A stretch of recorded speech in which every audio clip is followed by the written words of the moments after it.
Buenos días, Wilmar, ¿cómo está?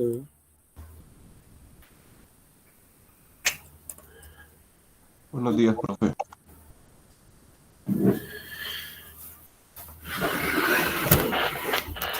Buenos días a todos, muchachos. Ahorita de momento ya vamos a llamar a lista.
Es que...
Farid y Nicolás creo que no han llegado. Bueno, listo.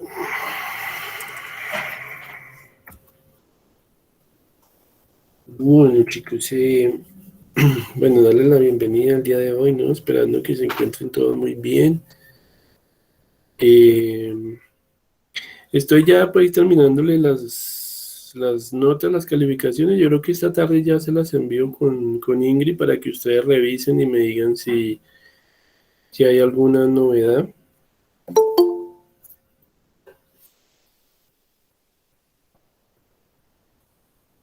Ahora sí llegó Farid. Bueno,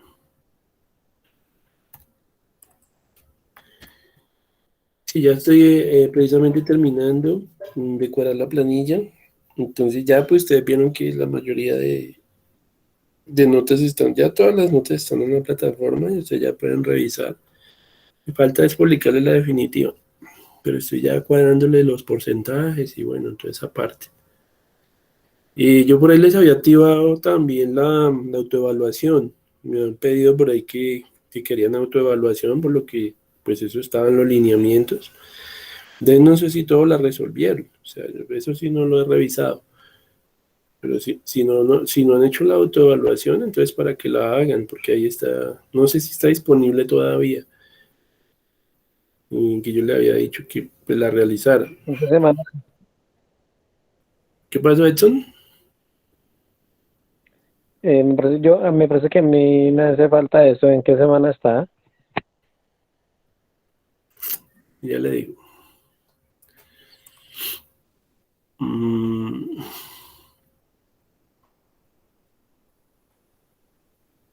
semana, creo que ya la había dejado semana 12. Semana 12. Evaluación, no, tú estás como en semana 11. No la veo. No la había activado.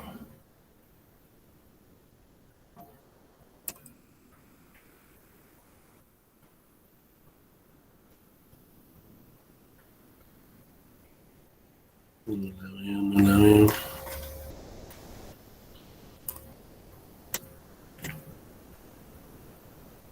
Estrella, eso estaba por acá. Ujú.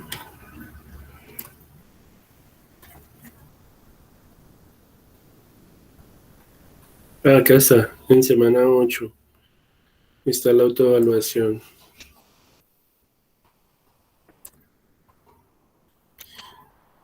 Pero se le había cerrado el mismo 28 de octubre. Yo no sé si falte alguien más por hacer esa autoevaluación.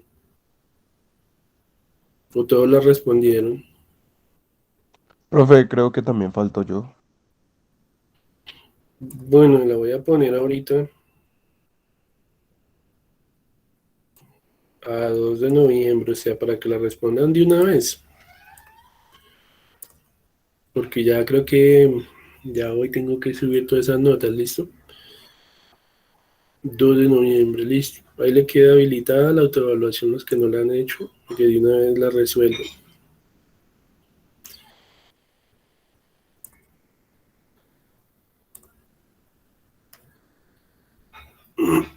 Bueno, chicos. Bueno, el tema, ya nosotros, a ver, nosotros la semana pasada vimos lo que fue el autómata de pilas, ¿cierto? Ya hemos visto varios ejemplos de esa parte. Yo espero que ya esa parte les haya quedado clara. Ya nosotros vamos a empezar a ver, pues, el tema de lo que es la máquina de Turing, ¿cierto?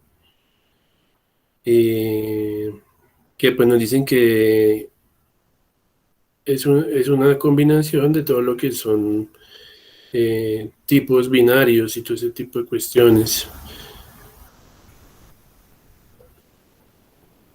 Es capaz de resolver, digamos, problemas de gran complejidad en la parte algorítmica.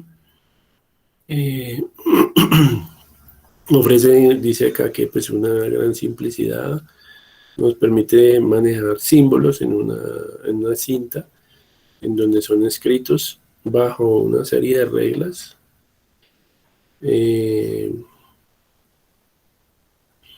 y que pues tiene un gran enorme potencial y valor, ¿sí? La máquina de Turing, la máquina universal, pues es la que resuelve, digamos, problemas de alta complejidad.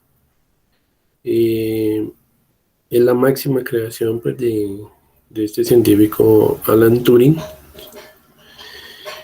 Vamos a ver, pues, veamos tal vez esta pequeña introducción así acerca de este mecanismo de la teoría de la computación. Es una introducción pues al tema. Vamos a prestarle atención, por favor. Tienes muchos datos y no tienes equipo.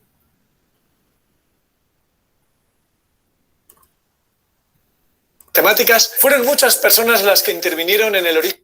Hola amigos, amigas de las matemáticas. Fueron muchas personas las que intervinieron en el origen de los ordenadores y no hay una opinión unánime sobre cuál fue el primer ordenador de la historia y quién lo inventó. Pero de lo que no hay duda es de que un nombre destacó sobre todos los demás. Y hoy vamos a hablar de él, el gran Alan Turing y su máquina universal.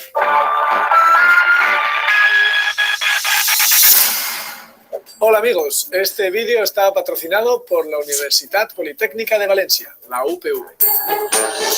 Los ordenadores son capaces de hacer cosas increíbles, desde simular sistemas cuánticos hasta reproducir los vídeos de derivando. Y es que la informática tiene una historia larga, desde las máquinas de calcular de Pascal o Leibniz, pasando por el Analytical Engine de Babbage hasta los más modernos y caros smartphones. Primero hubo artefactos que mecanizaban el cálculo, de ahí se pasó a máquinas programables y de ahí al concepto que revolucionó la historia, el computador de programa almacenado. Es decir, que en la memoria no solo se guardan datos, sino los propios programas que ejecuta. El caso es que en aquel momento hubo dos nombres que merecen seguramente pasar a la historia como los padres de la informática tal y como la conocemos hoy en día. Uno es John von Neumann, creador junto con Eckert y Mauchly de la hoy conocida como arquitectura de von Neumann, que es la que tienen los ordenadores actuales. Vamos, una CPU, una memoria central y unos dispositivos de entrada-salida. Esa arquitectura, en los años 40 del siglo XX, implementaba la idea que revolucionó el mundo, la máquina universal de Turing, el nombre que nos ocupa hoy.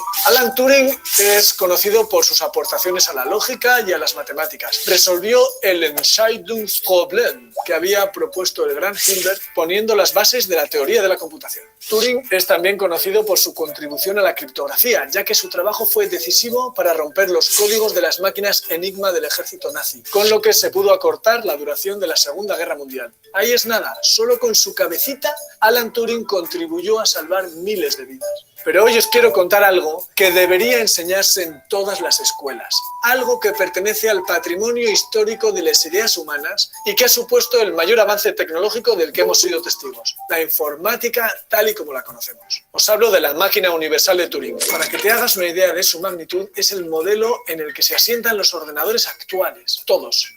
Vamos a ver en qué consiste de una manera muy sencilla. Una máquina universal de Turing consta de los siguientes elementos. Primero, una cinta tan larga como necesitemos, dividida en casillas, que será la memoria, y en la que podemos escribir símbolos, por ejemplo, ceros y unos. Segundo, una cabeza capaz de moverse por la cinta a izquierda y derecha y leer y escribir símbolos en esa cinta. Finalmente, un programa que le diga a la cabeza qué es lo que tiene que hacer. Este programa puede estar escrito en la cinta, por ejemplo, codificados con ceros y unos. Y ya está, colegas. Con unos ingredientes tan sencillos, un tío tan listo como Alan Turing fue capaz de imaginar los ordenadores antes de que existieran y de desarrollar los inicios de la teoría de la computación. Si hasta pensó en la inteligencia artificial el tío. Pongo un ejemplo para que no suene demasiado raro. Imaginad que tengo la cinta rellena de simbolitos, unos y ceros, y tengo mi cabeza lectoescritora. Un programa son todos unos y ceros, vale, pero para que lo entendamos mejor, puedo pensarlo como unas cuantas tarjetas numeradas, en las que están escritas dos filas de números. La primera fila de la tarjeta número 1 tiene esta pinta, 0, 1, 3, y la segunda tiene esta pinta, 1, 0, 2. ¿Qué quiere decir esto? La primera línea dice cómo debe actuar la cabeza si en la cinta encuentra un 0. El primer símbolo le dice qué número escribir en la cinta, un 0 en el ejemplo. El segundo número le dice si se tiene que mover a la izquierda o a la derecha. Pongamos que un 1 es moverse hacia la izquierda y un 0 es moverse a la derecha. Y así en el ejemplo se mueve hacia la izquierda. Y el último número le dice cuál es la siguiente tarjeta a leer. En el ejemplo, la siguiente tarjeta es la número 3. La segunda fila de la tarjeta le dice qué hacer si en la cinta encuentra un 1. ¿Lo veis, no? Escribe un 1, muévete a la derecha, la siguiente tarjeta es la 2. Bueno, pues escribiendo las tarjetas adecuadas, con el formato que acabamos de ver, uno puede sumar, multiplicar, hacer cualquier operación y, en definitiva, cualquier cosa que los ordenadores sean capaces de hacer, que es mucho. A veces se necesitarán muchas tarjetas, la cinta será muy larga, pero da igual. El poder de cómputo de estas máquinas es inmenso. Nuestros ordenadores simulan la cinta con la memoria y el microprocesador simula la cabeza y se encarga de leer y ejecutar los programas. Como habrás notado, son las mismas máquinas de Turing, pero increíblemente potentes y eficaces. Alan Turing fue condenado por su inclinación sexual, lo cual no solo es injusto, sino también absurdo. Sus contribuciones a las matemáticas, a la criptografía y a la computación merecen que lo consideremos como uno de los genios que contribuyeron con su cabecita teórica y también con sus habilidades prácticas a que el mundo sea tal como hoy lo conocemos. Gracias, Alan Turing. Si no fuera por ti, no estaríamos ahora aquí viendo este vídeo a través de un computador.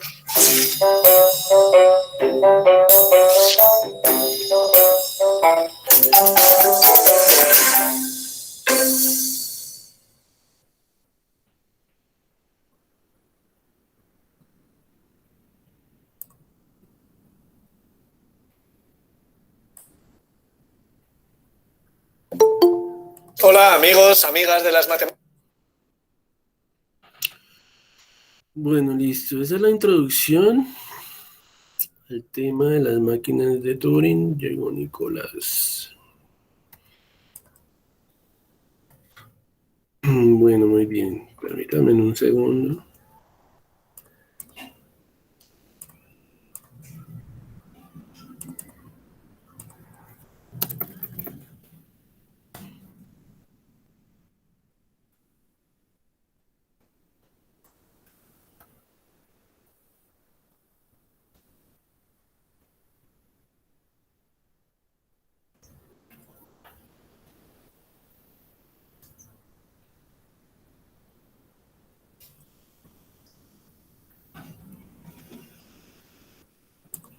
Corte 3.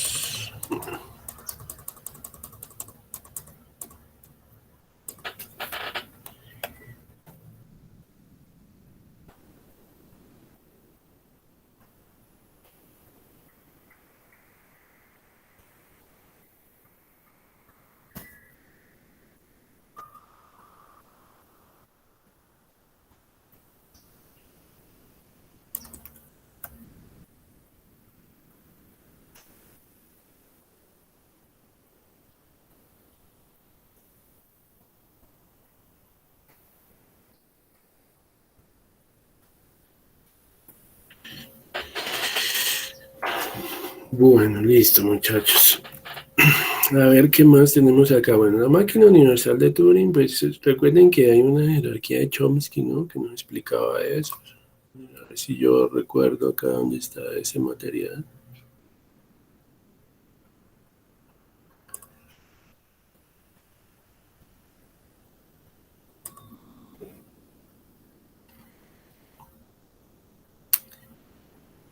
Clean.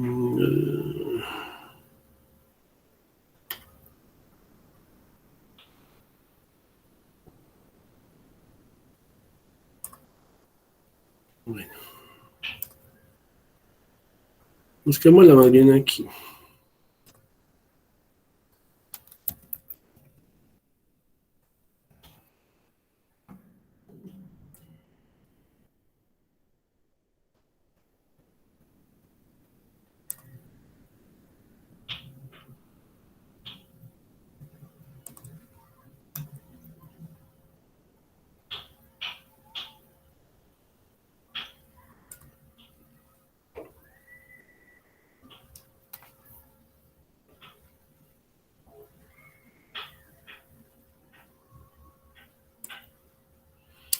Bueno, entonces ya hemos visto varias cosas, ¿no? De la jerarquía de Chomsky.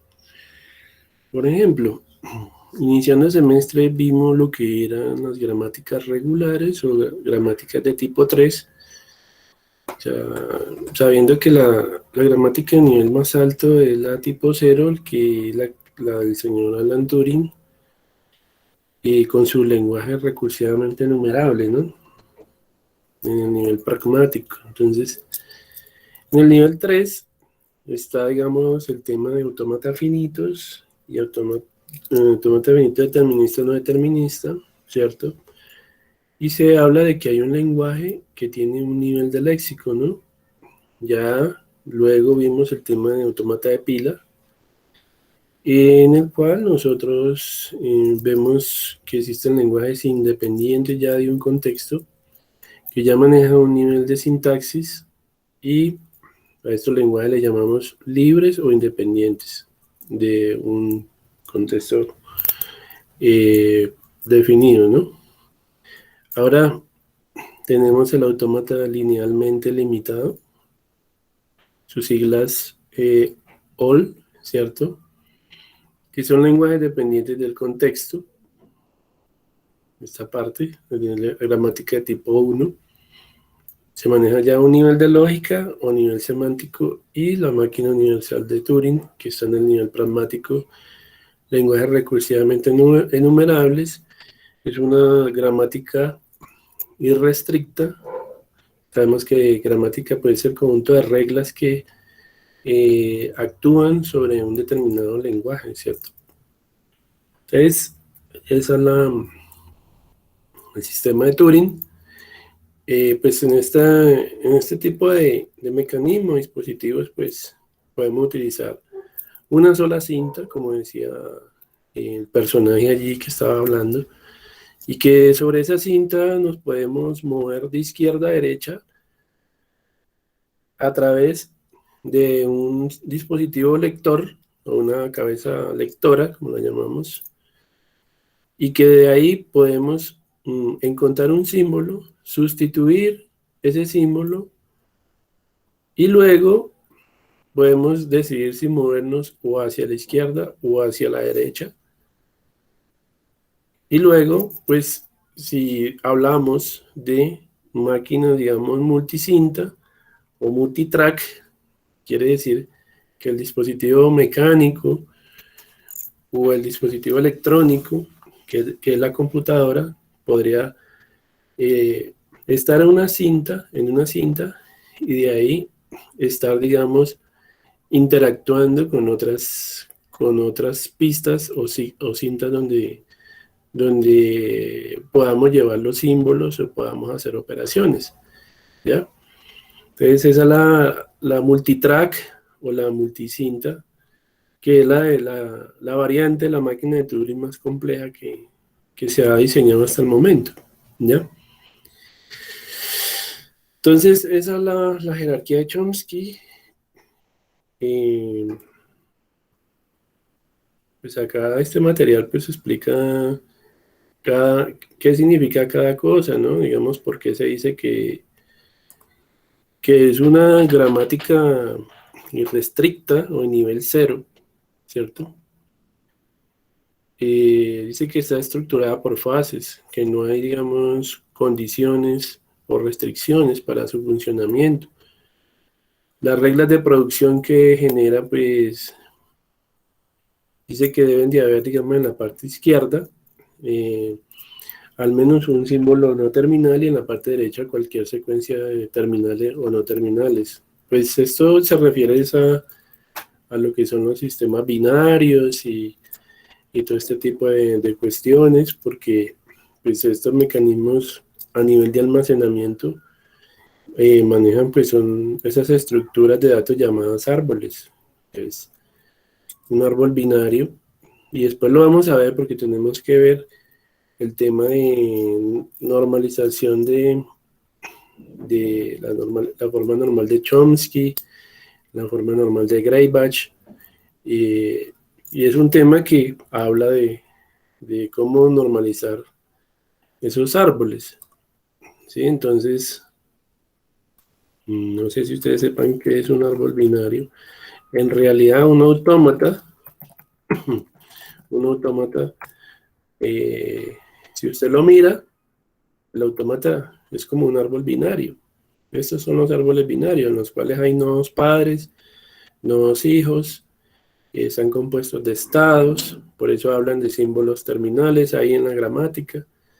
Un símbolo terminal pues es un símbolo que puede ir acá en una de las hojas del árbol y unas producciones que se generan a nivel de las cadenas que maneja el lenguaje y que todo pues es manejado de esta manera. Si usted pone el árbol horizontal, pues esto se parece a un autómata, ¿sí?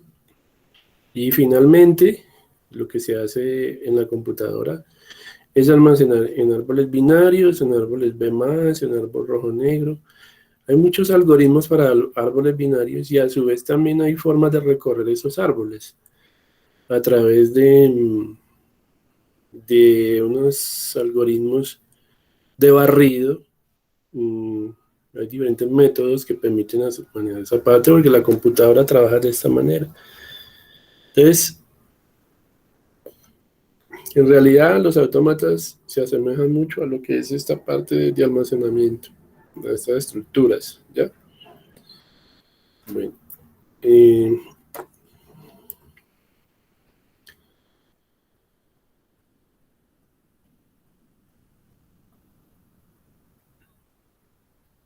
bueno, este material está muy bueno porque pues ahí nos explican el tema de las producciones y esto lo vamos a ver más adelante, ¿sí? Ejemplos de gramáticas de nivel cero, qué es una producción, qué es un símbolo terminal. Eso lo vamos a ver, como les digo, yo creo que la otra semana ya empezamos a mirar qué es una gramática sensible a un contexto o lenguajes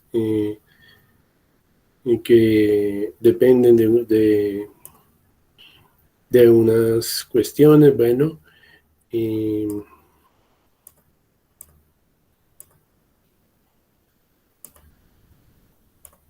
les voy a dejar este tutorial para que ustedes lo revisen, para que puedan entender más a fondo qué es una gramática, todo eso, porque hablamos tanto de ese tema. Bueno, entonces aquí, jerarquía de Chomsky.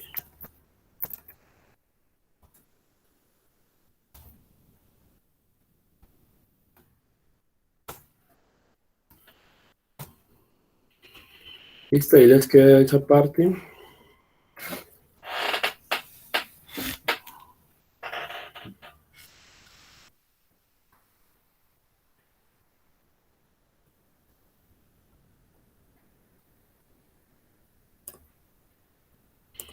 También la voy a guardar aquí.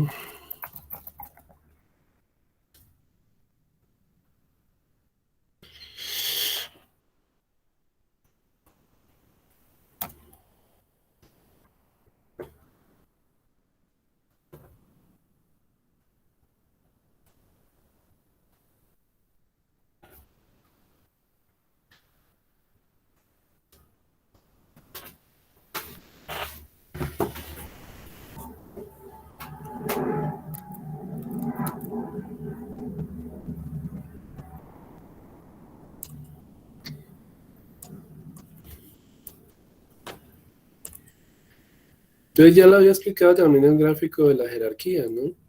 También lo podemos ver gráficamente así, ¿no? Y en el nivel más bajo, los autómatas finitos deterministas, no deterministas. Aquí está el autómata independiente de contexto, el autómata de pila. Aquí está el all, el autómata libremente acotado y el lenguaje sin restricciones, que es el de la máquina de Turing. Listo, entonces ya pues estamos en esta parte, estamos ya en esta parte. Listo, entonces vamos a continuar mirando aquí la plataforma. A ver. Aquí hay un ejemplo también muy sencillo, muy corto. Vamos a abrirlo, copiar URL.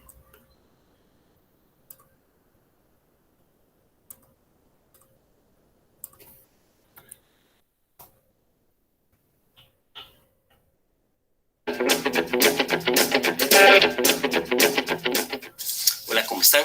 Hoy les voy a explicar qué es una máquina de Turing, que es básicamente una computadora muy simple, que se le mete un programa en forma de reglas y que lee sobre una cinta la información y escribe, y ahí hace todas las computaciones. Entonces, básicamente tenemos nuestra máquina de Turing, la cinta, y queremos sumar dos números unarios. Esta vez vamos a sumar 2, 1, 2, más, y dejamos un 0 en el centro, 1, 2, 3. Y el resto es la cinta vacía que colocamos un 0. La máquina de Turing se mueve de izquierda a derecha y va leyendo. Entonces está en estado inicial 0, lee un 0, es esta regla de aquí, 0, 0, entonces se queda igual, no pasa nada. Estado 0, símbolo 1, es esta regla de aquí, es decir, le pasa a estado 1, borramos acá, está en estado 1, y escribe un 0. Borramos esto y colocamos un 0. Pasa para acá, estado 1, símbolo 1, estado 1, símbolo 1 no hace nada, estado 1, símbolo 0, pasa a estado 2 y escribe un 1. Estado 2, símbolo 1 es este de aquí, estado 2, símbolo 1 no hace nada, estado símbolo 1 no hace nada, estado 2, símbolo 1 no hace nada, estado 2, símbolo 0 no hace nada, estado 2, símbolo 0 no hace nada, estado 2, símbolo 0 no hace nada. Y vean que al final termino con la suma, que es 1, 2, 3, 4, 5. Es decir, 2 más 3, 5. Y así es como funciona la máquina de Turing.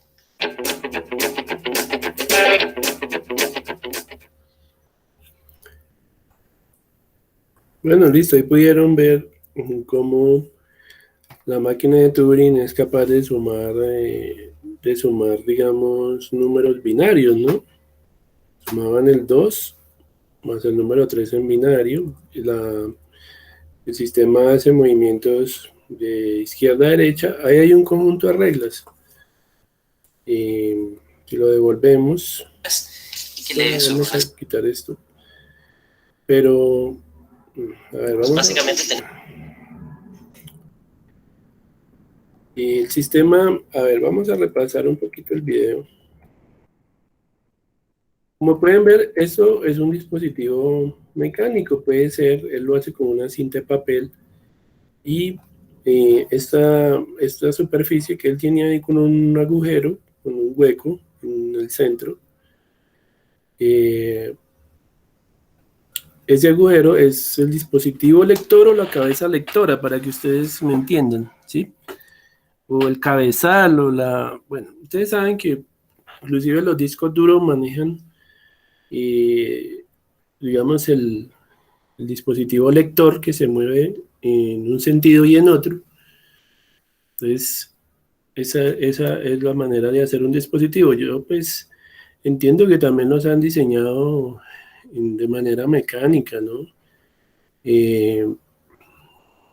Antiguamente para hacer las pruebas diseñaban un aparato en madera o en metal o algo, o ambas, para poder ejemplificar, digamos, el funcionamiento de la computadora. Pues hoy en día todo está más orientado a lo que es la nanotecnología y pues ya pues no se va a utilizar un dispositivo mecánico, pero en sus inicios estos señores pues sí tenían que construir el dispositivo y hacerlo funcionar, y pues lo que ven ustedes ahí que tiene él en su mano izquierda pues es la cabeza lectora que va moviéndose a través de la cinta, ¿ya?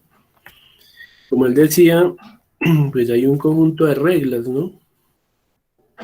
Para que funcione el autómata, para que ejecute pues el algoritmo, ¿cierto? Que se tiene planeado. Este algoritmo lo que hace es sumar, digamos, sumar números binarios, pero para ello necesita un conjunto de reglas, ¿ya?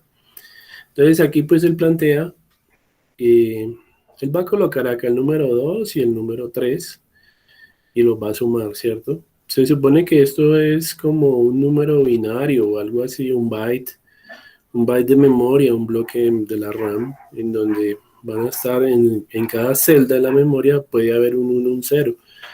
Entonces aquí hay un estado inicial y acá hay un estado final, un estado nuevo.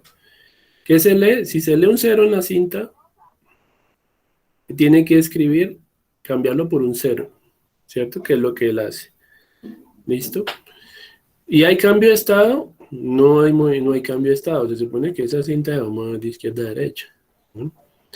Lo mismo acá. Si aquí hay un 0, o sea, en el siguiente movimiento, el siguiente desplazamiento que va a hacer la cinta,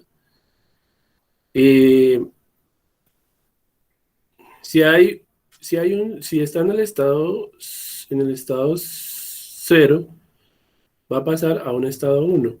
Pero él tiene que, si encontró un 1, él tendrá que poner un 0, ¿ya? Por eso aquí dice, lee de la cinta un 1, entonces escriba un 0, y en este caso sí hay una transición, hay un cambio de estado en el autómata, ¿ya? Entonces, ¿cuál regla escoger? Pues no se sabe, porque eso depende del número que esté almacenado acá, para poder saber cuál de las reglas tiene que aplicar. Pues las reglas no se aplican en un orden secuencial, o digamos linealmente no, eso depende de qué tenga en la cinta para sí mismo hacer el cambio de estado y cambiar el símbolo en la casilla respectiva. Y de esa manera pues estará haciendo una operación de sumatoria, ¿listo? Entonces, por ejemplo, ahí él escribe en los primeros las primeras cuatro casillas, él tiene, entiendo yo que tiene el número 3. Esto es 2 a la 0, 2 a la 1, 2 a la 0, 2 a la 1, 2 a la 2, 2 a la 3. Bueno, aquí hay un número y aquí hay otro número, ¿sí? Ahí están los dos números y él tiene que generar un nuevo número. Bueno, entonces, ese es el dispositivo. Dice, si hay un 0, si encuentra un 0, en este caso está leyendo el primero, entonces no va a haber un cambio, pero si encuentra un 1, bueno, y él está viendo el estado, ¿no? Está viendo el estado acá. ¿Listo? Este es en donde está originariamente y aquí el estado. ¿Listo? Entonces ahí modificó a estado 1 porque le decía que tenía que cambiar por estado 1. ¿Listo? Y así sucesivamente él tiene que ir recorriendo en la lista e ir reemplazando de acuerdo a la regla que tiene ahí. Ya toca es que ustedes lo revisen más detalladamente. Por ejemplo, ahí tiene, si encuentra un 1, si lee un 1 en la cinta, entonces, ¿qué tiene que hacer? Tiene que dejar el mismo 1 y no va a cambiar de estado porque va a quedar en estado 2, ¿no? En el siguiente dígito tiene un 1 y un estado 2. Y así sucesivamente él va a ir sustituyendo, moviéndose de izquierda a derecha.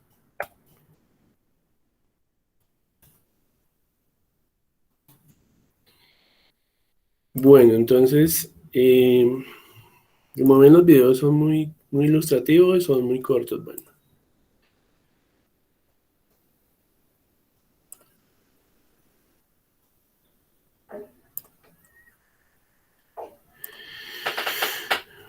Bueno, la máquina de Turing pues también tiene un modelo matemático, ¿no?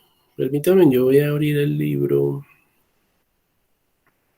que estamos manejando de la Universidad Nacional para que ustedes vean la definición formal del autómata.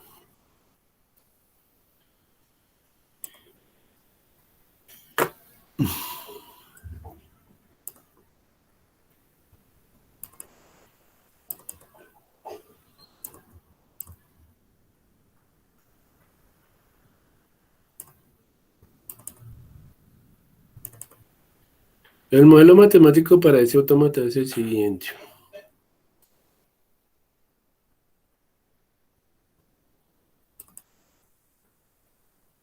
Vamos a buscar máquina de Turing, control F. Máquina de Turing, en el libro de la Universidad Nacional está en la parte del capítulo 6.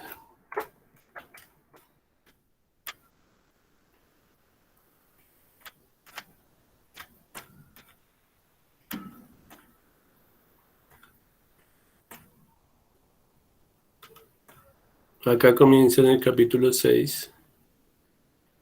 Ese libro está ahí en la semilla del curso de Uniminuto. Ahí está, creo que en las primeras semanas está el libro subido. Y esta es la definición formal de ese autómata.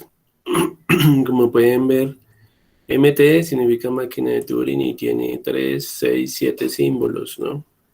Es una séptupla. Y contiene 7 elementos, 7 componentes. Entonces nos dice que Q es el estado, el conjunto de estados finitos que maneja el autómata. Ya nosotros hemos visto Q mayúscula, que puede contener Q sub 0, que es estado inicial, estados intermedios, que puede contener Q sub F, que es un estado final o de aceptación. Total, Q es el conjunto de estados. Q sub 0 es el estado inicial del autómata. F, que sería el conjunto de estados finales de ese autómata. Porque un autómata decimos que solo puede tener un estado inicial y porque puede tener múltiples estados finales. Y tenemos sigma, que sería el conjunto sería el alfabeto de la cinta, ¿no? El alfabeto de la cinta, en este caso, pues si es un sistema binario de ceros y unos, etcétera, bueno. Luego tenemos el símbolo, bueno, esta T o este símbolo, que no recuerdo cómo se llama, es el alfabeto de la cinta, que incluye al alfabeto de entrada, ¿no? Lo cual quiere decir que el alfabeto de la cinta tendrá que incluir a sigma, según la representación. Bueno. Luego tenemos este símbolo blanco, el símbolo blanco, que esto viene siendo, este símbolo viene siendo la cadena vacía, algo así. Símbolo, espacio en blanco, algo así. Símbolo blanco, espacio en blanco. Y por último, la función de transición, que la representamos con delta, ¿no? Entonces, pues se van a leer, digamos, vamos a estar en un estado. T va a ser el estado subsiguiente. Y Q mayúscula es un estado posible en que nos encontremos situados. Luego vamos a tener este símbolo T, que nos indica el estado subsiguiente, hacia donde vamos a donde va a cambiar el autómata. Y luego pues vamos a tener un movimiento o hacia la izquierda o hacia la derecha en la cinta, dependiendo de la regla de la función de transición, o de lo que tengamos en la transición. Pues aquí también manejamos lo que son la parte de las ternas y toda esa parte, ¿no? Entonces, aquí pues hay una función de transición que pues nos dice que es una función parcial porque va a estar cambiando constantemente dependiendo de las entradas que se reciban. Tenemos Q, que es el estado actual, ¿cierto? En que nos vamos a encontrar. A, que es el símbolo que se va a leer de la cinta. Y bueno, dice que A, la unidad de control o la cabeza lectora tendrá que leer tendrá que borrar de la cinta el valor de A y escribir el valor de B. Y se mueve a un estado, y ese es el valor a donde se va a mover finalmente. Puede que quede en el mismo estado o puede que no, ¿cierto? Entonces A es lo que se va a borrar y B es el nuevo valor que se va a escribir. Y D vendría siendo el desplazamiento. Entonces D nos dice si es un movimiento, D nos dice si el movimiento es hacia la izquierda o es hacia la derecha en la cinta. Porque como veían ahí lo que está suma, en el video nos mostraban cómo hacer suma binaria, ¿cierto? Igual, la máquina de Turing nos enseña también cómo hacer una resta en binario o una multiplicación en binario, pero entonces toca colocar un conjunto de reglas, como las que ustedes pudieron ver, en el autómata para que pueda hacer una multiplicación de binarios, una resta, una división de binarios, o por ejemplo hallar el módulo de una división. Saben que el módulo es el resto o el residuo, que calcula el residuo de una división. ¿Sí? Entonces, así es como funciona a muy bajo nivel, pues, digamos, la computación y todo lo que es el procesador, la CPU, y pues utilizará todo lo que ya hemos hablado, ¿no? Las compuertas lógicas, todo eso para poder hacer su funcionamiento, ¿ya?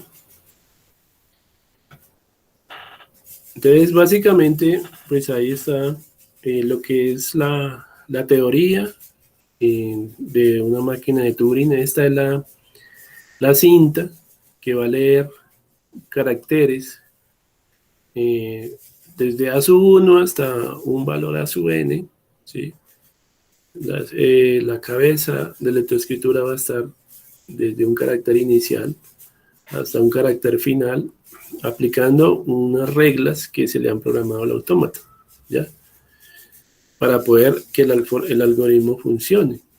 Y les digo pues que más adelante tendremos que ver una máquina de Turing que maneje múltiples cintas, ¿ya?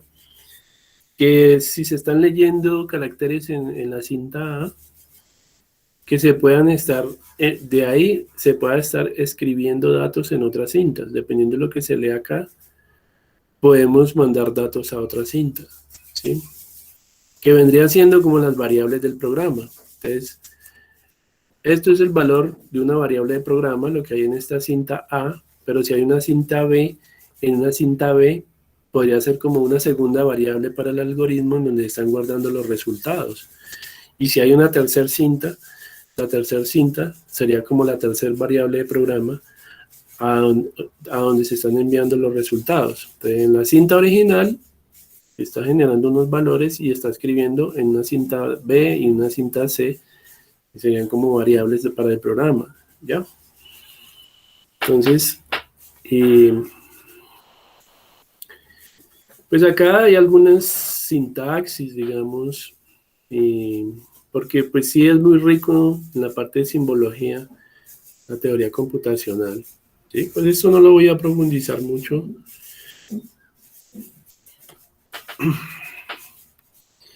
Pero bueno, entonces, bueno, tengo un inconveniente acá con mi equipo porque se me dañó la máquina virtual donde tenía instalado el JFlag. No sé si de pronto alguno me quiera compartir y hacemos el ejercicio que está en el video.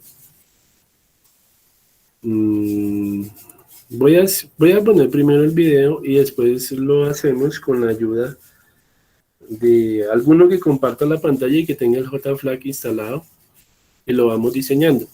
¿Listo? Mientras yo vuelvo y configuro este equipo. Bueno, entonces voy a abrir más bien en una nueva pestaña el ejercicio.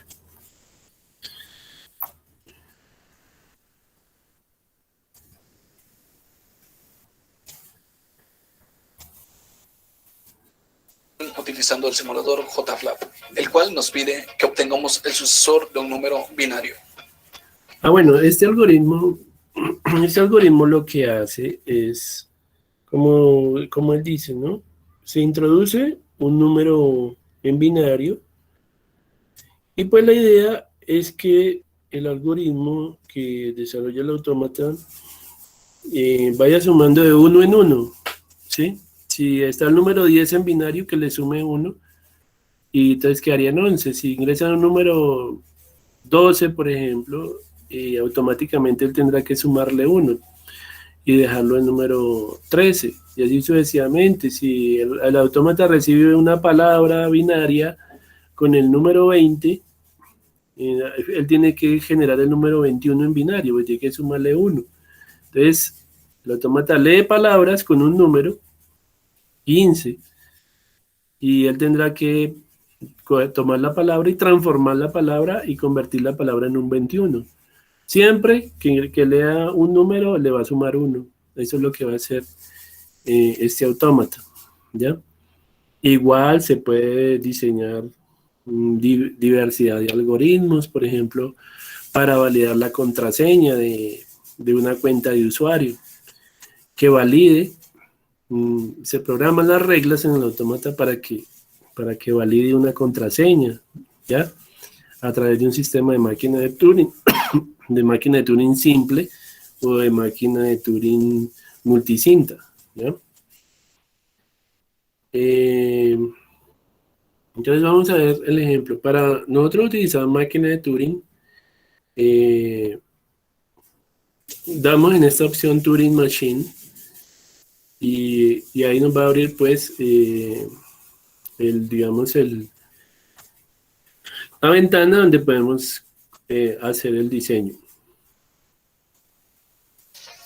Vamos a entrar en nuestra área de trabajo de JFlap y vamos a utilizar un esquema que tenemos en la parte derecha. Entonces nos pide... Correcto, mira, entonces acá él tiene, digamos, una tabla con todos los números en binario, ¿sí? Entonces, para que entendamos mejor, esta es la tabla en decimal, ¿sí?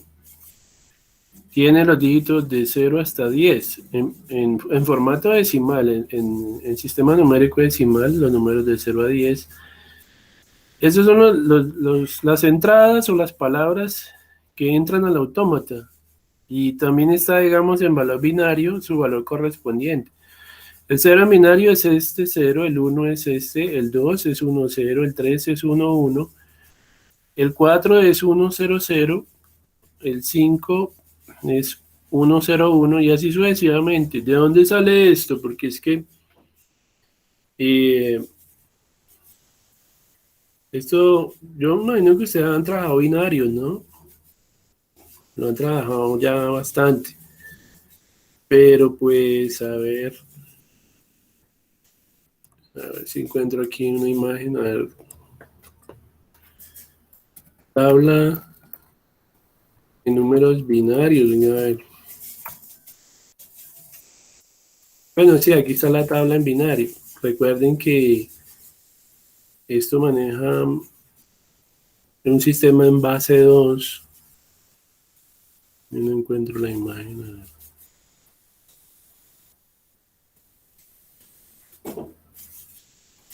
Pero bueno, hagámoslo aquí en esto.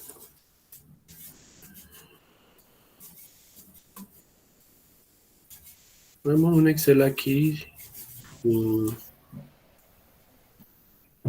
Y digamos, lo siguiente, aquí tenemos esto, lo siguiente. Entonces,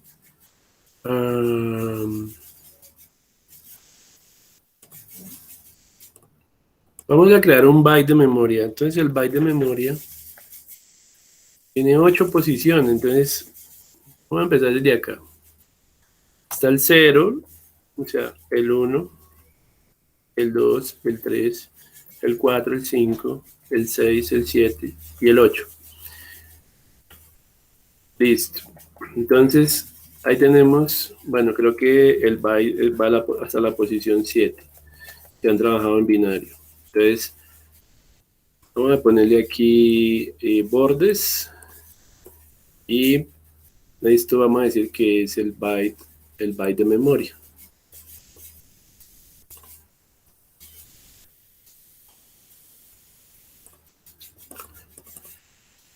Listo, esto es un byte de memoria. Entonces, usted sabe que el byte equivale a 8 bits. ¿Sí? Entonces, equivale a 8 bits. No se les olvide. Y el bit es un 1 o el bit puede ser un 1 o puede ser un 0. ¿Sí? El bit es la unidad mínima de información. ¿Sí?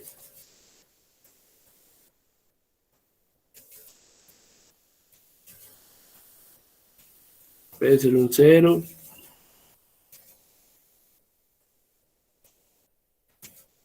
O puede ser un 1. ¿Sí? Eso es un bit. O 0 o 1. O sea que el byte, ¿cuántos bits tiene? Tiene 8 bits. ¿Qué es lo máximo que se puede guardar? Lo mínimo que se puede guardar en un byte, lo mínimo que se puede guardar es un 0. ¿Sí? El valor mínimo es un 0. Y el valor máximo que yo puedo guardar en un byte de memoria es un 255. ¿No? Entonces, si yo necesito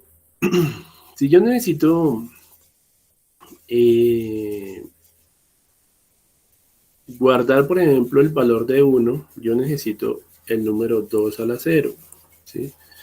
Vamos a ponerle aquí, digamos, el 2 a este lado, ¿sí?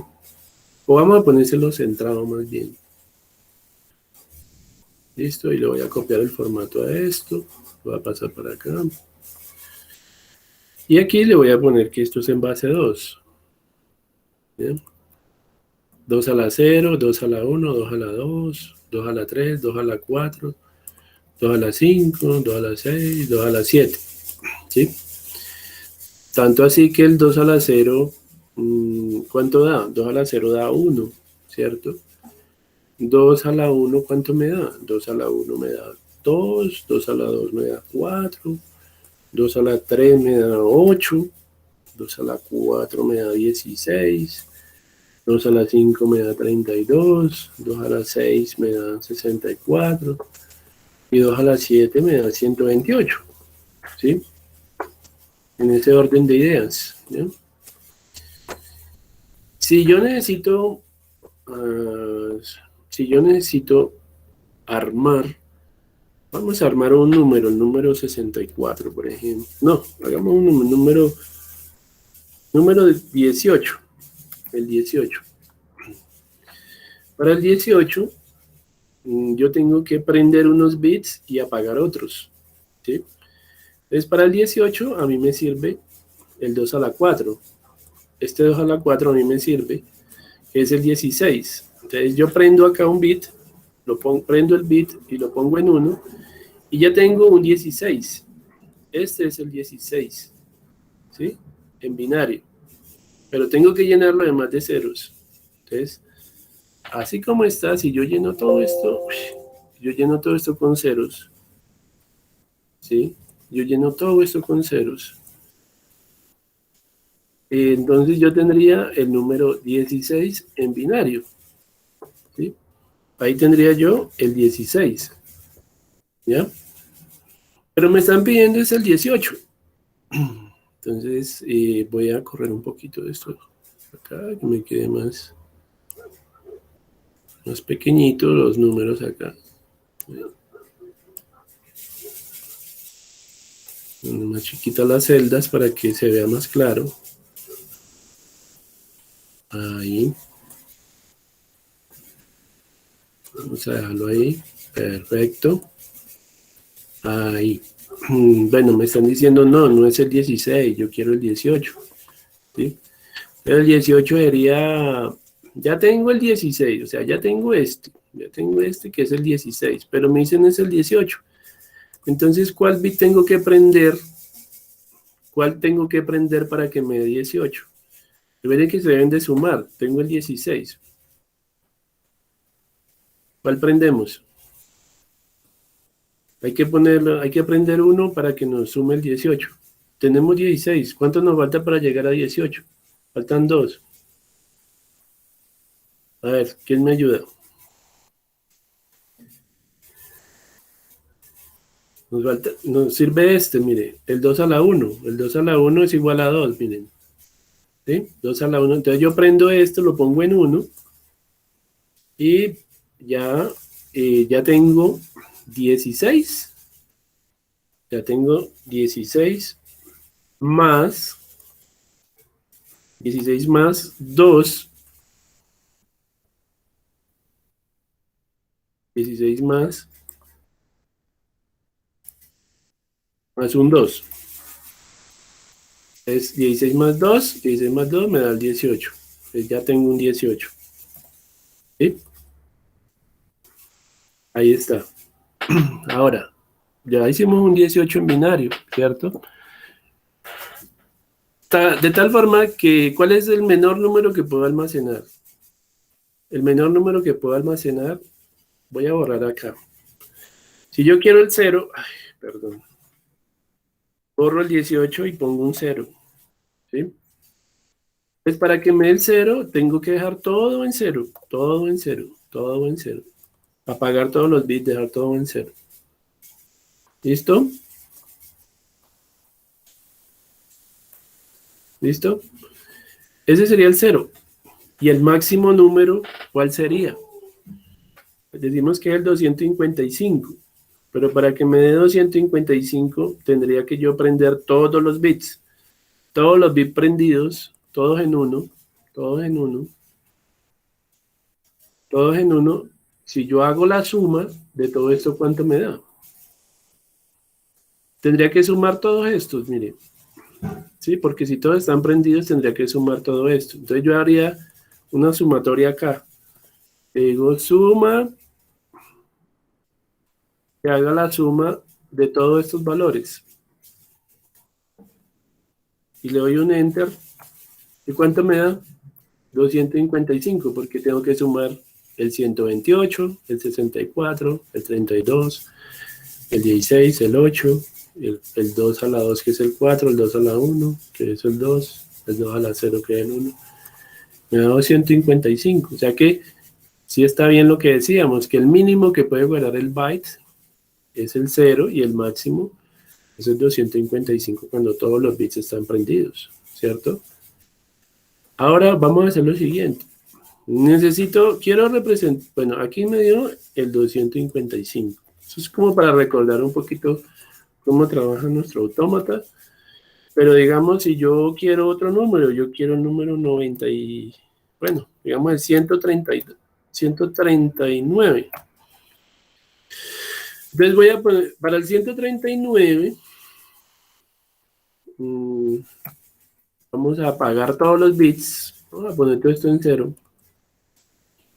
0, 0, vamos a apagar los ceros.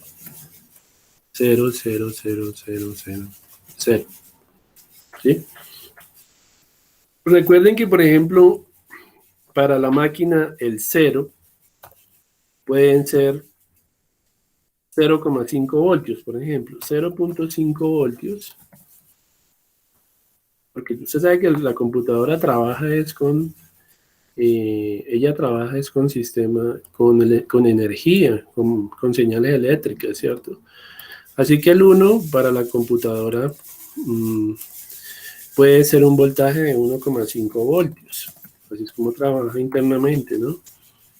Entonces, el 0 y el 1, internamente la computadora lo maneja es así. Si recibe un voltaje de 0,5 es un 0. Si recibe un voltaje de 1,5 es un 1, ¿ya? Y asimismo, entonces, en las celdas de memoria, él tendrá que, pues, darle, digamos, el valor que se requiera, ¿no? Ahora, ¿cómo almacena en la memoria? ¿Sí? ¿Cómo almacena en la memoria? ¿Cómo hace para... Si hay una celda de memoria, ¿cómo hace para saber que eso es un 0 o es un 1, ¿cierto? Pues bien, digamos que esta es la celda de memoria, ¿sí? Usted va a tener allá, pues esto así, y pues el sistema, estas son las celdas de la memoria RAM, por ejemplo. Voy a explicarles un poquito eso, porque yo sé que a nivel de la programación les va a servir mucho, porque digamos aquí, esto es un stack de la memoria RAM, ¿sí? Esta es la memoria RAM, la memoria de acceso aleatorio, es una memoria volátil. Random Access Memory significa eso. Y la memoria, este es el stack, y ella va a estar llena de unos y ceros. ¿Sí? 0, 1, así es como él guarda todo allá en los bloques de la memoria. ¿Sí? Solo unos y ceros. El 0, vamos a llenarla, 1, 1. Igual, cada celda, esas son celdas de la memoria, cada celda tendrá unos magnetismos. ¿Ya? Entonces aquí le voy a poner 1, 1, 1, 1. Es como para que ustedes sepan cómo lo hicieron ellos. ¿Ya? ¿Cómo hacen para saber si en una celda hay un 0 o un 1? Entonces vamos a ponerle aquí 1, 0, 1, 0, 1, 1, 1 y un 0. Estas son las celdas, ¿ya? Celdas de memoria, ¿ya? Y sucede que cada celda de esas tiene una dirección de memoria. Por ejemplo, esta celda pequeñita que ustedes ven ahí puede ser una dirección en hexadecimal HX, FA, por ejemplo, 2B, 2, 3. Digamos, este unito tiene esta dirección de memoria, ¿ya? En formato hexadecimal. No sé, a veces le ha salido errores en el computador y le dice, mire, salió un error en la dirección de memoria HX, FA, no sé qué. Por allá muestra una dirección de memoria donde está el dato donde se produjo la falla, ¿sí? Entonces, se está refiriendo a esta celda de memoria. Entonces, la computadora, ella, vamos a hacer un ejemplo, ¿sí? ¿Cómo hace para saber que es un 0 o un 1? Entonces, vamos a hacer lo siguiente. Imagínese usted que esta es la celda de la memoria y ahí puede haber o un 1 o un 0. Pero ¿qué pasa? Aquí hay un campo magnético. Entonces, ese campo magnético o puede ir, estamos hablando de que esta es la celda de memoria, puede ir al norte, digamos, este es el norte, porque lo que hay ahí es como un imán con un magnetismo, ¿sí? En la celda. Y aquí va hacia el sur, por ejemplo. Entonces, tenemos el este, tenemos este,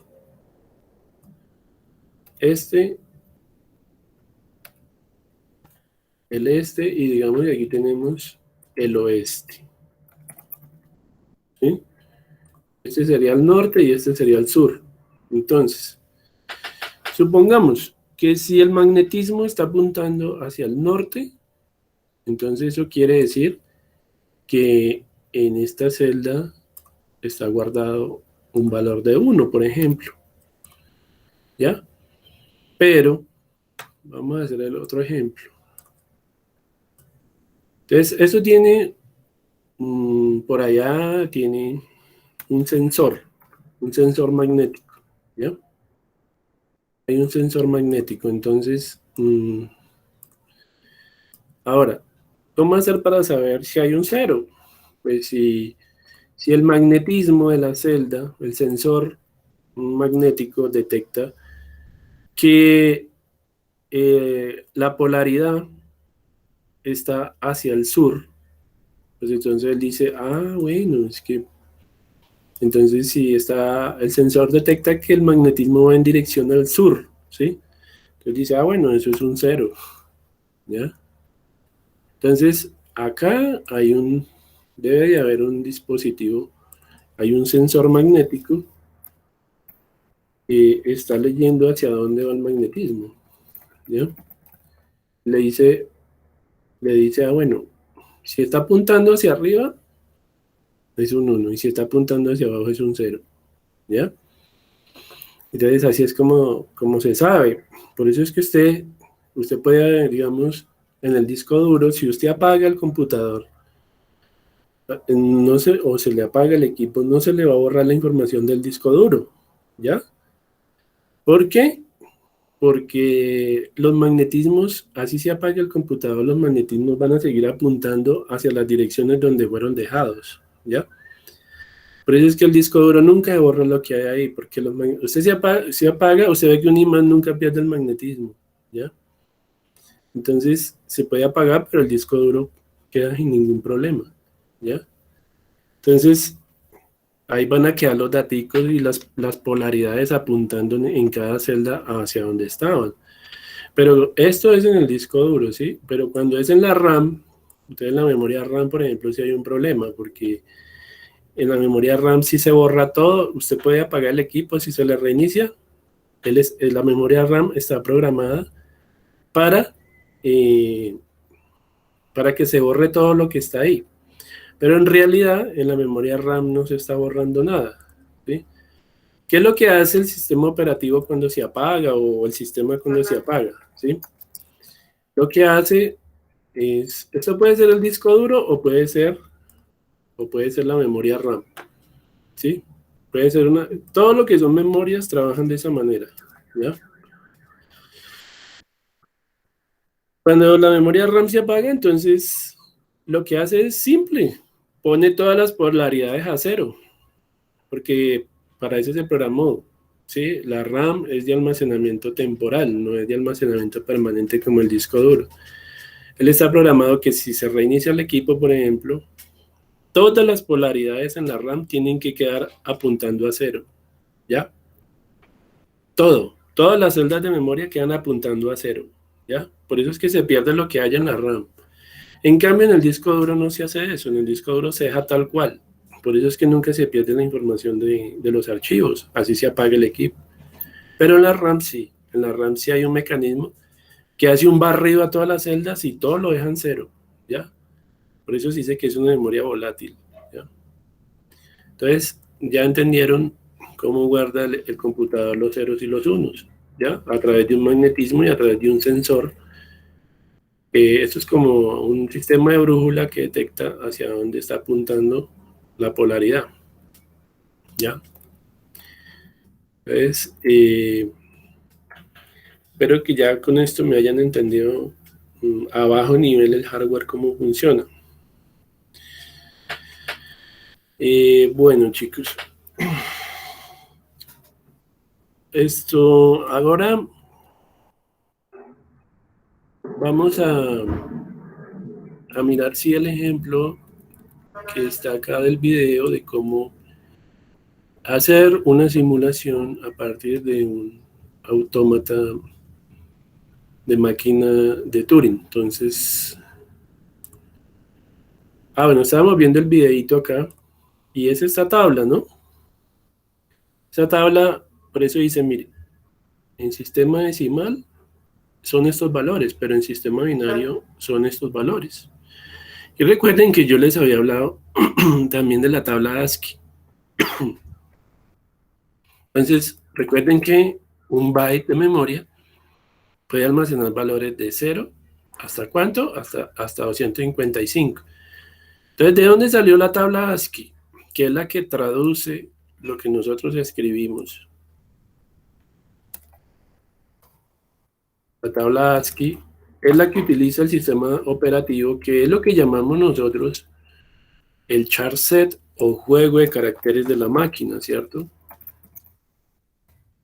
Son los niveles de compilación que maneja el ordenador, ¿sí? Entonces, ¿por qué la tabla ASCII tiene 0 a 255? Miren, ella arranca acá en 0, ella arranca aquí arriba en 0 y llega hasta el número 255, de tal manera que ella guarda todos los caracteres del teclado que nosotros manejamos. No, ustedes han visto que a veces no le sale a uno el símbolo de la arroba, ¿cierto? Y uno le dice al 64, ¿sí? Y le sale la arroba, ¿sí? Si usted quiere sacar, por ejemplo, el slash, creo que le da, para que le salga el slash, le damos al 91, ¿es? O al 92. Miremos acá. Si yo le digo al 91, mire lo que me sale. Si yo le digo al 92, me sale el backslash.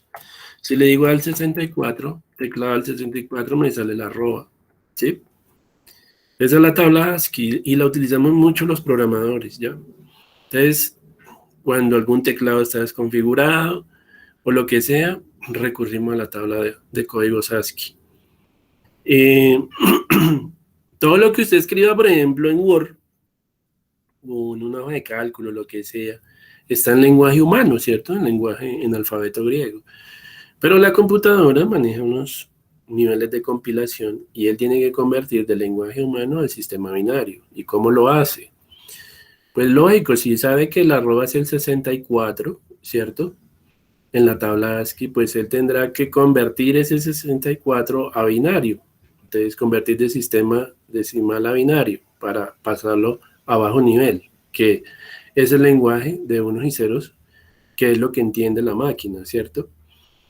Ahora, esto maneja solo símbolos de nuestro alfabeto griego, pero ¿qué tal si la computadora o el teclado es un teclado árabe, por ejemplo? ¿Sí?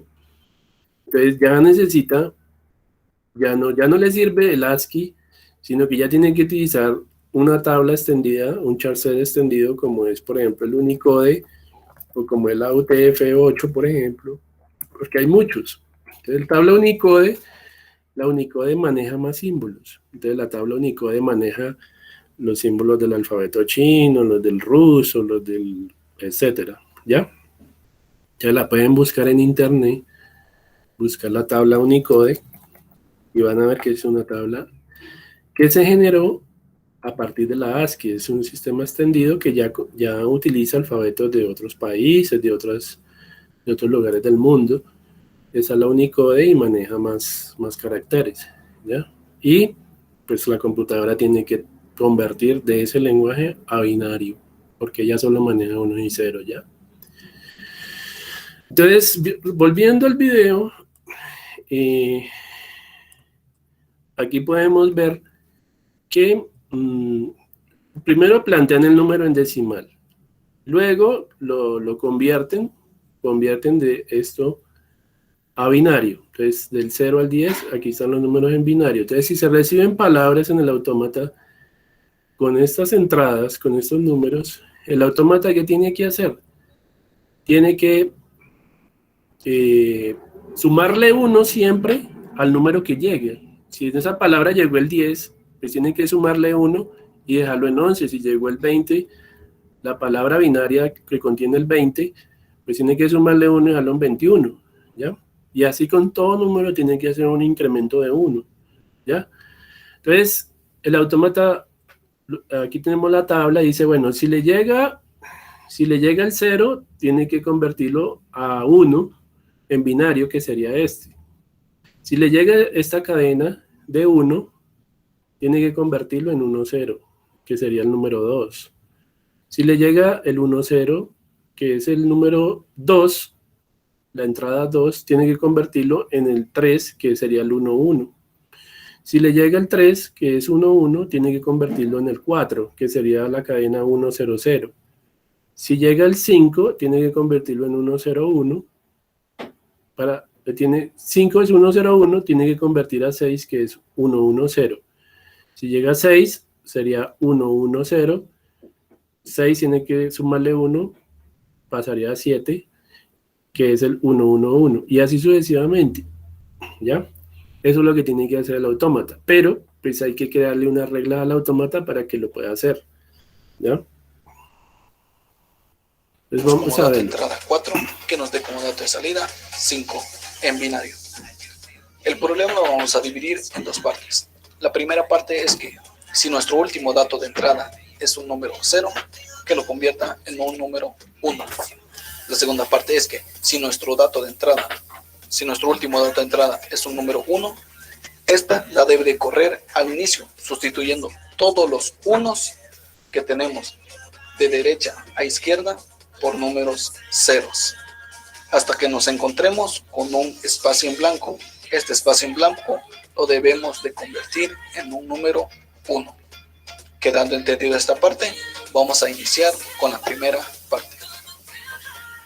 Entonces, como pudieron ver, ahí él nombra como 3 reglas, ¿no? Él nombró como 3 reglas que siempre se van a cumplir. Que si hay 2 unos, o sea, que si hay, por ejemplo, acá, si hay 3 unos, se corre el último 1 a la primera posición y después se rellenan con ceros, ¿sí? Esa es una condición. Si hay un 0, debe poner un 1. Debe sustituir por un 1, ¿ya? Creo que esa es la segunda. Y por ahí nombraba otra. Que si el último es un 0, si el último de la cadena es un 0, ese último de la cadena debe ponerle un 1. ¿Sí? Son las 3 reglas que se cumplen, que usted debe configurarle al autómata. 3 reglitas que van a hacer que el algoritmo de sumarle el valor de 1 a cualquier número funcione. Entonces ahí nombro 3 reglas, ¿listo? Y él las tiene que configurar aquí en el autómata, ¿listo? Nuestro primer estado, el cual vamos a hacer esto. Si nos encontramos con un 1, que nos escriba 1 y nos movemos hacia la derecha. De igual forma, sí. Ok, entonces miren, ya creo la primera transición desde el estado inicial. Dice, si en la cinta, si el primer símbolo de la cinta es el 1, hágame el favor y déjelo en 1, no lo cambie. Pero sí tiene que moverse hacia dónde, hacia la derecha. Eso es una... R significa right, derecha, y left significa izquierda. Entonces el último es el que nos va a dar la dirección hacia dónde se tiene que mover el cabezote del dispositivo, ¿ya? Entonces, vuelvo y repito.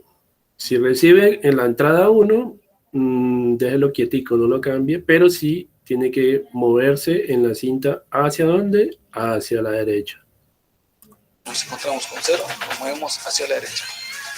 Listo, tenemos una segunda regla.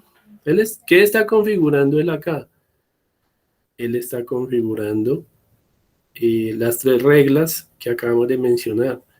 Ahora, si hay un 0 en la cinta, se leyó un 0, pues no lo vaya a cambiar. El segundo símbolo es por lo que se va a sustituir, pero sí tiene que haber otro desplazamiento hacia la derecha, right, ¿listo? Siguiente regla, a ver. Con un espacio en blanco, que nos escribe espacio en blanco, y nos movemos hacia la izquierda. Listo, otra regla. Para poder pasar al estado curso 1, entonces, si se lee un carácter de espacio en blanco, se debe dejar tal cual. Se debe dejar el mismo espacio en blanco, pero se debe mover hacia dónde? Left, hacia la izquierda, ¿listo? Tercera regla, ¿no? Para que haya transición a curso 1. Entonces la cinta, recuerden que también admite caracteres de espacio en blanco. ¿Listo? Ya estando en la izquierda, es decir, en el último dato ingresado, nos pide que si tenemos el 0, nos convierta en un número 1.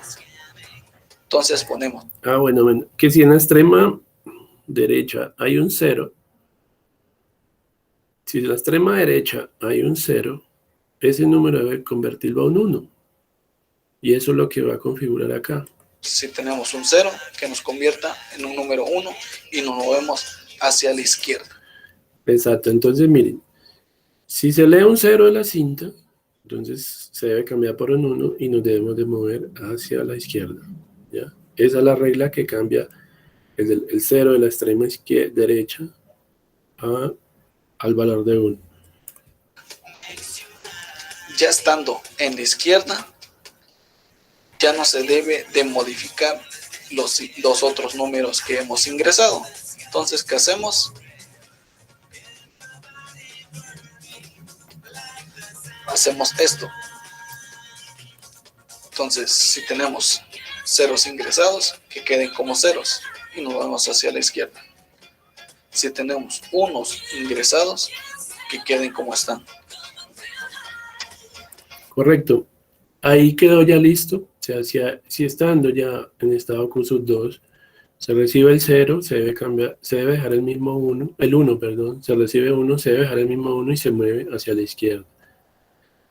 Y la otra es, si se recibe 0, no se cambia y se sigue moviendo hacia la izquierda. Hay que tener cuidado porque yo revisé algunos trabajos y a algunos no les quedaba así, digamos, la transición, sino que llegaba y les quedaba todo pegado y no le quedaban los números encima de los otros. Cuando le queda, por ejemplo, la primera terna, coma, una segunda terna, en el mismo enlace está mal porque genera un error el autómata y siempre le van a dar las palabras rechazadas porque le quedó mal hecho el autómata, ¿sí? Entonces vi algunos trabajos en donde todo les dio rechazado, ¿sí? Entonces ya les había dicho antes que no, usted tiene que colocar la transición y después volverla a hacer con el otro carácter o con la otra terna. ¿Listo? Para que queden una terna encima de la otra. Si las dos ternas le quedan en el mismo renglón, le va a generar error el autómata, quedó mal armado. Por eso yo vi que algunos trabajos decía 0,1. Pues sí, en el libro aparece 0,1, ¿sí? Pero cuando usted va a armar aquí en el simulador, no le va a funcionar. Usted tiene que hacer la autotransición. Cada autotransición tiene que hacerla de manera independiente. Entonces, si se coloca al 1, si fuera 1,0, por ejemplo, una transición de 1,0. Entonces, primero hace la del 1 y después vuelve y hace la del 0 para que los símbolos le queden uno encima del otro, y así sí va a funcionar, ¿ya? Vuelvo y repito, si las dos ternas le quedan todo en un solo renglón, eso está mal, ¿listo? Tiene que quedar así, ¿ya? En el autómata. El libro sí lo puede mostrar todo en un solo renglón, pero acá tiene que quedar así. Entonces, hasta acá ya nos debemos de encontrar con un espacio en blanco. Ese espacio en blanco nada más vamos a mover el cabezal en el primer dato ingresado. Y hasta acá ya tenemos la primera parte terminada. Entonces vamos a correr, vamos a simular el ejemplo. Como ejemplo voy a tomar el número 10 en binario, el cual como dato de salida nos debe dar el número 11. Entonces, mire, ahí, perdón, él va a probar con el 1010, que sería el último número, el número 10, y el autómata le debe cambiar la palabra y sumarle 1 para que le quede el 11. O sea, el 11 en binario ya sería el 1011. O sea que él cambiaría el bit de la extrema derecha, pues este 0 lo cambiaría por el 1 y ya tendría el 11, ¿ya? Entonces el algoritmo, cualquier número que le entre, le va a sumar 1 en binario, ¿ya? 11. Vamos a ponerle Steve hasta el último dato ingresado 0 y nos encontramos con un espacio. Pueden ver ahí que en la simulación, de acuerdo a lo que se vaya leyendo, él se va a ir moviendo hacia la izquierda o hacia la derecha dependiendo de la condición que haya acá, ¿sí? Volvámoslo a poner aquí más lento. Ahí empieza. Entonces recibe la cadena 1010 y lee el primero, que es 1. Si lee 1, voy a quitarle el audio a esto. Si lee 1, estamos en estado inicial. Si lee 1, ¿cuál utiliza? ¿Cuál de las dos ternas utiliza? Utiliza la segunda porque está leyendo un 1, el primer dígito. Entonces, si hay un 1, se deja el mismo 1, pero se mueve ¿hacia dónde? Hacia la derecha, right. Entonces, él tiene que moverse hacia el 0, ¿ya? Ahí, bueno, él le dio muy rápido. Pero bueno, él leyó el 0, entonces se dejó el mismo 0. No sé si veo que no lo cambió, pero sí se movió otra vez hacia la derecha, right. Y entonces saltó al 1.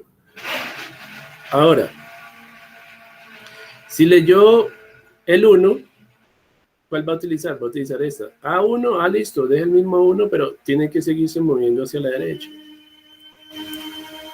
Listo, ya se movió hacia la derecha una posición y quedó parado en el 0.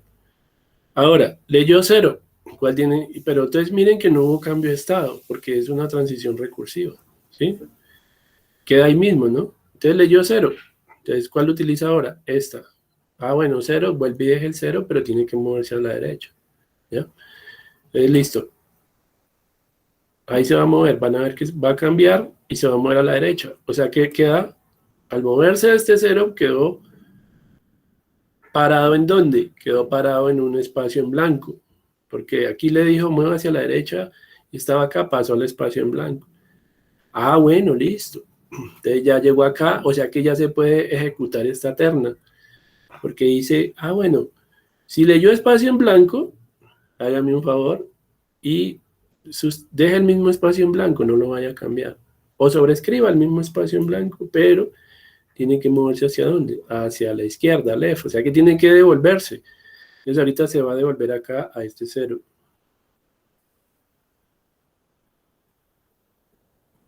La ejecuta, step, mire ahí quedó, ya se devolvió, ya la ejecutó. Listo, pero hubo cambio de estado. Si esto sucede, cambia estado Q sub 1. ¿Listo?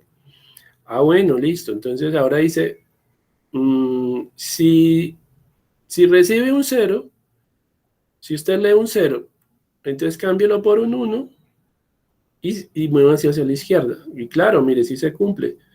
Hay un 0, entonces él lo tendrá que sobreescribir, cambiarlo por 1, poner el 1 y moverse hacia el 1 que está atrás, hacia este.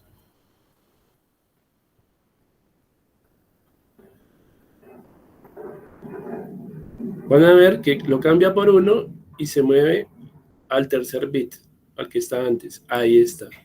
Ya se movió, lo cambió por 1 y se cambió y se devolvió. ¿Listo? Ahí ya tiene el número, mire, porque era el 10-10, que era el 10, y tenía que llegar al 11 y sumarle 1, que es lo que hace el algoritmo. Ya tiene el 10-11, ya lo transformó y ya tiene el número 11, ya funciona el algoritmo. Sin embargo, tiene que terminarlo de ejecutar hasta que llegue a estado de finalización, ¿ya?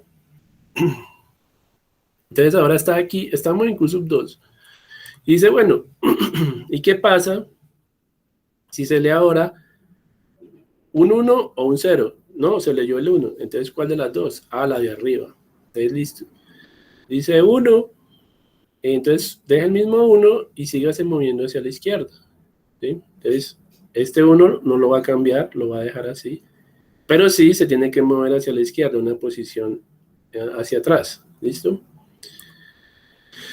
Ahí está. Ahí se va a mover al que está antes. Ahí está, listo. Inclusive se adelantó, porque bueno, ya quedó el 0. Bueno, entonces dice, bueno, y si lee un 0, ¿qué pasa? Si lee un 0, deja el mismo 0, que fue lo que hizo, y mueve hacia la izquierda. Y ahí se movió hacia la izquierda y quedó parado nuevamente en el 1. ¿Listo? Se movió del 0 a una posición atrás, quedó en el 1, ahí. Ahora dice, bueno, listo, ya se quedó ahí. Para que la palabra sea aceptada por el autómata, tiene que estar en Q sub 3. ¿Y cómo hago para llegar a Q sub 3? Bueno, pues si el siguiente símbolo es un espacio en blanco, deje el mismo espacio en blanco y muévase hacia dónde? Hacia right, sería hacia la derecha. Entonces vamos a ver qué pasa. Entonces cambia de estado, va a cambiar de estado.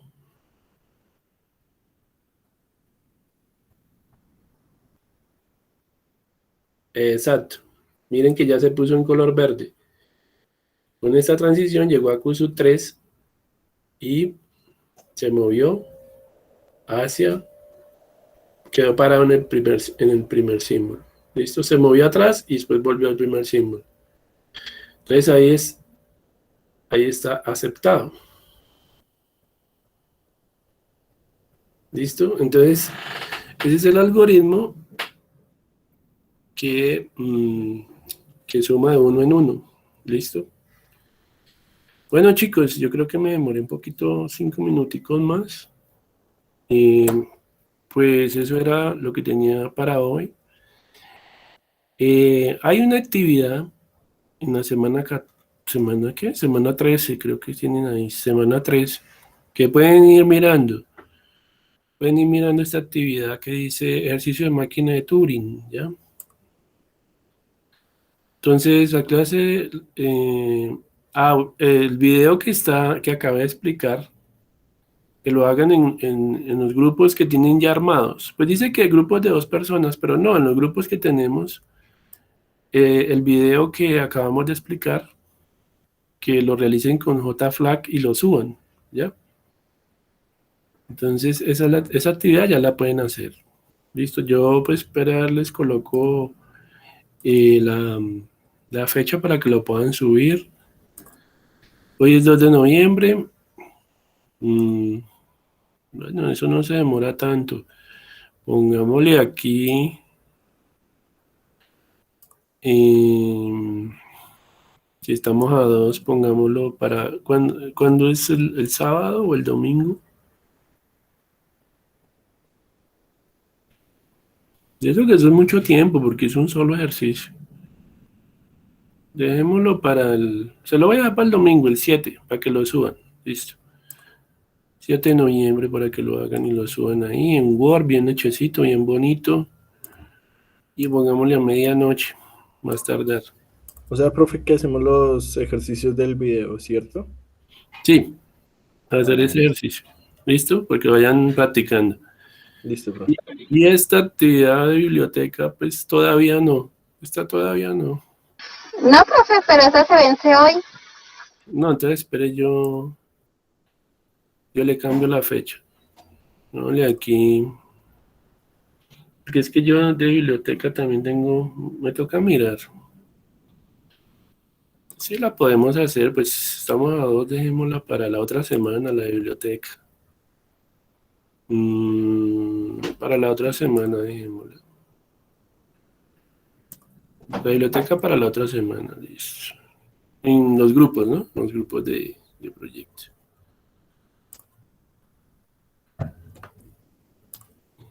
Y bueno, entonces... Ahí les quedó ya organizadas las 2 actividades de esta semana. Listo, chicos. Entonces, eso era todo. Yo por la tarde voy a terminar de sacar el informe de notas de corte 2 y se lo envío a Ingrid. Ella les reenvía a ustedes a través del grupo de WhatsApp y si hay alguna novedad o algo, pues me informan, ¿vale? Porque tengo que subir esas notas, creo que más tardar mañana. Entonces, chicos, muchísimas gracias por la asistencia de hoy y pues que tengan un feliz día.